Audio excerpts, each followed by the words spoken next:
Hi everyone, welcome to round 3 of the Three Seas Grand Prix. After winning the first two games, I now had to face the top seed called Mitchell Burke, whose rapid grade is nearly 180 and has been 180, and he has a record of in rapid play of playing moves which give the opponent problems. Not necessarily the best moves, but playing them quickly, and then you run out of time and lose. And it's a nightmare to face in rapid and blitz as well. And I had to play black as well, despite only having a rapid of 1 to 8. And so I'm graded by about 50 points. Have I really got a chance? Well, I played him as black in an epic chess graded match not long ago, and got a draw. So we played the same opening, where he actually plays d4, and I go e6, knight f3, knight f6, c4, d5, g3 and c5, the Tarrasch defence. This opening is where black gets given an IQP, but in return gets active piece play, and below GM level this is a good opening. And it is also a lot of coaches recommend it to beginning players as a defence against d4. Bishop g2. Oh, and by the way, if I haven't played c5, if I did something like bishop e7 or d takes c4, it is a Catalan. And according to our coach, you have to be 200 grade to play the Catalan. So he wouldn't have been impressed, but I save him by playing a Tarrasch. After bishop g2, knight c6, c takes d5, e takes d5, castles, bishop e7, knight c3, castles, d takes c5, bishop takes c5, bishop g5. This is like the main line of the Tarrasch. Black's got this weak IQP which can be easily pressured, but black has active piece play. You notice that none of black's pieces are bad, the bishops are both very active. In fact, black's pieces are probably a little more active than white's, but this pawn weakness makes it a bit unsound at GM level. But anyway, in the Tarrasch, by the way, black's rooks are also very active, like e2 is a target, c3 is a target, and it can be good fun. Bishop e6, defending the pawn, because he's threatening to take and then take there. And here the best is rook c1, bishop e7, knight d4, blockading the IQP, rook c8, knight takes e6, a double-edged exchange where black's pawn gets strengthened and isn't isolated, but after f takes e6, bishop h3, there is pressure on e6, but black also has the f line. Instead he goes a bit wrong with bishop takes f6, and after queen takes f6, the pawn, if the pawn's taken, then queen takes b2, rook b1, queen takes a2, knight g5, knight d4, and white has insufficient compensation for the pawn. So rook c1, there is potential for bishop harassments by moving the knight, but I play rook fd8 defending the pawn. a3, preparing maybe a queenside expansion.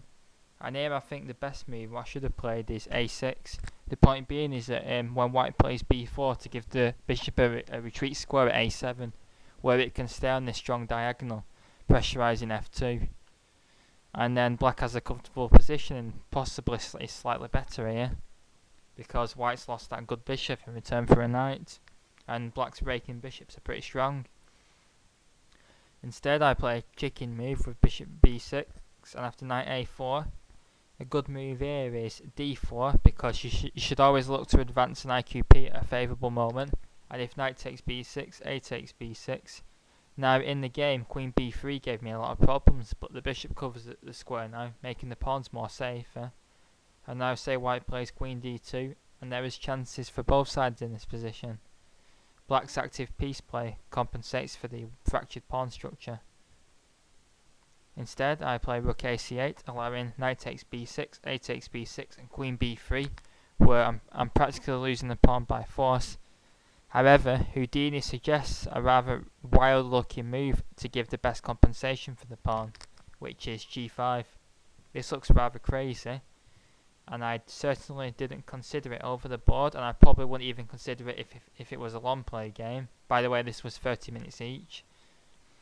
And after queen takes b6, g4, Knight e1. I think Houdini's a bit of a hacker. Knight d4, no. Rook takes c8, knight takes e2 check, king h1, rook takes c8, queen takes b7, and queen g5 with good compensation for the pawn because white's pieces are very uncoordinated and the queen is far out of the action. Instead, I play knight d4, which isn't very good. Knight takes d4, queen takes d4, and e3, diverting the queen away from b6, which will be taken next move. I played the best move, queen e5, at least keeping the queen centralised. Queen takes b6, h5, a rather wild looking move, although it is given as one of the best moves by Houdini. Queen d4, and there, if queen takes b7, then rook b8, queen c7, queen takes, and rook takes b2, and white's an outside pass pawn up, but black's active rook should give some compensation, although it probably isn't enough. Instead he plays queen d4, which centralises the queen, challenges my queen, and his idea is that if the queens come off, then black's queenside pawn majority will win the game. However, it seems that the best thing to do is to take the queens off, which I did look at but rejected because I didn't want to get tortured. He takes, because now at least white's got an isolated pawn as well, which also shields mine. Rook c4, however, is a good move. If rook takes c4, d takes c4, and now white's got an IQP. However, white can defend it with d5, where bishop takes d5 is nonsense because of rook d1. And after bishop f5, black's got some compensation for the pawn due to white now having a pawn weakness, but white's extra pawn should prove decisive in the long run. But I just move away with queen f5, and now white's advantage grows with rook fd1, and I play rook c2, which should have lost the game in one move. Best is rook takes c1, and queen g4, and black's just a pawn down here, but at least he's not going to lose in one move. However, amazingly enough, he misses the move which would win the game automatically, and we both missed it in post-mortem as well, amazingly enough. And it's not even a hard move. If you want to try and spot it, please stop the video now. Okay, the move is e4. I mean, when I played rook c2, I was threatening queen takes f2 check, but this exposes the white's queen defence of f2, threatens black's queen, and now also cuts off the communication between black's queen and rook. And I think black is losing the queen for a rook here, or just losing a rook, and therefore it is resign time. However, he misses it and plays rook takes c2, queen takes c2, and queen d2. And over the next few moves, he uses a good technique where all the queen exchanges are bad for me because I'm a pawn down. So he uses that to harass my queen and get his queen and rook on an active squares with this continuation.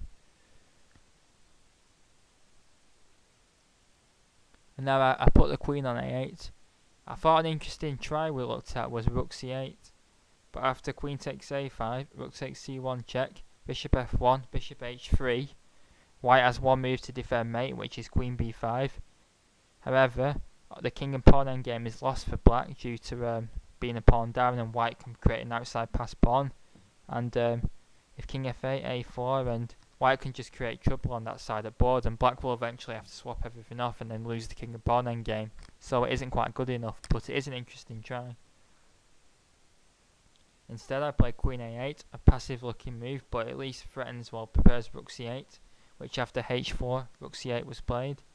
Queen d2, rook c6, rook takes c6. This looks a bit dubious, strengthening black's pawn structure, but if it had been followed up correctly, it is actually one of the best moves. Another alternative is rook c3, just keeping a tension between the rooks, and white's a clear pawn up. Rook takes c6, b takes c6, and e4 is the best follow-up, which wasn't played. Say queen a7, e takes d5, e takes d5. Again, bishop takes d5, loses to queen d7 where the pin on the d line. Well, it doesn't lose because white will have two connected pass pawns for the piece, but it should lose. And bishop f3 with pressure on two pawns now, and white's still a pawn up with two connected queenside pass pawns. Instead, queen c3 was played. trying to tie black down to c6. I went queen a6, bishop f1, queen c8, king h2, bishop g4, trying to get some activity on the light squares, b4, trying to create an outside pass pawn, queen f5, threatening a cheaper one on f2, and I was trying to tie white down here, and he gets a bit passive here. I think he should have gone just defended with the king, and black has to play queen b1 to stay in the game, and after queen takes c6, bishop e2, white can defend the mate threats with check, followed by queen h3, and white's got two pawns up, but according to Houdini, black does have some compensation. The advantage was only like 0.5. But king g1 seems a bit more active. Queen b2, bishop f3, bishop g2, and I should have kept the bishops on the board here with bishop d1. I have this little kind of prejudice that all queen endings are drawn, which I need to get out of my mind. And after queen take queen d4, bishop c2, king g1. White's got these two pawns, but black's bishop can cause some trouble and help stop him. But the problem is that in the queen ending is that white's king's safe and it's hard to harass by checks. Any king move's fine here, but if king h3, queen h1 is mate. Just thought I'd show it you. King h2 and queen f5. And now there isn't much that can be done to stop white's pawns now after a4. White's got a decisive advantage of over 2 pawns according to my analytical assistant. All white has to do is keep f2 defended. g5, a bit wild, but I need to do something. Takes, queen d4, queen f5 and queen f4. And we had to stop writing here, and at this point I had 2 minutes against his 3, but I started blitzing and dropped practically all my pawns in the process, but got his clock down really low as well. And he dropped one as well, but then he got the queens off, and then he had to like queen and like checkmate me before his time ran out, and he did it with just 4 seconds left, and I had 11. It was agonising. It was just like pieces flying everywhere in the final position, and it was like 1 minute chess on Chess Cube. And sure enough, he managed to get checkmate because he's very experienced at bullet chess, plays it in real life and plays it online a lot. But anyway, I didn't disgrace myself against the top seed of a strong player of nearly 180. He is also 170 at long play. You may have heard of him because he plays 100 plus games a year all around the country. And this is my game against him. I think he's got 4 wins against me now in Rapid. But I hope to play him in long play someday and get him back. But anyway, I hope you enjoyed this video. Please leave any comments and thoughts. Thanks very much.